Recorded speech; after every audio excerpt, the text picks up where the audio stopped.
house, every Arizona homeowner's best friend.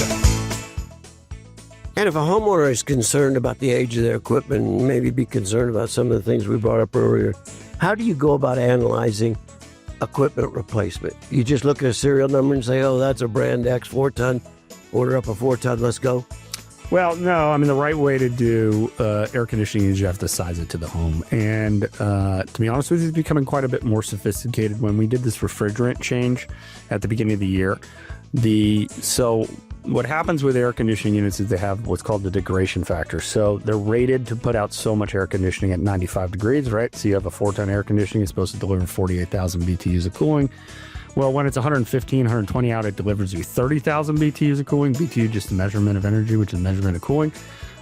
So your 4-ton, which at 48,000 is producing 30,000, it's really only acting more like a 2.5-ton. Yeah. Because the outside heat. So you have to look at how that system performs in the Phoenix climate.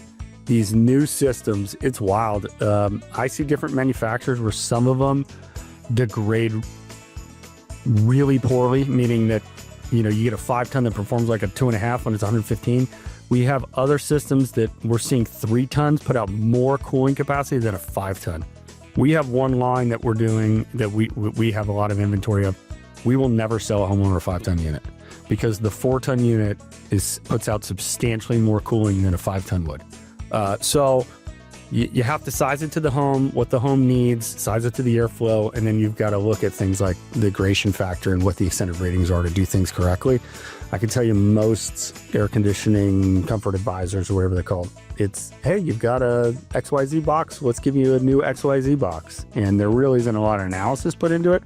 And I would caution you, air conditioning has become an expensive purchase. They have doubled in price since probably 2020, 2019. And I'm not joking when I say they have doubled in price. Yeah. So it is a more expensive purchase nowadays. So you want to do it correctly, because if you do it correctly, it's going to last you a lot longer. It's going to deliver a lot better comfort, and it's going to save you a lot more money energy-wise. Rosie on the house, every Arizona homeowner's best friend.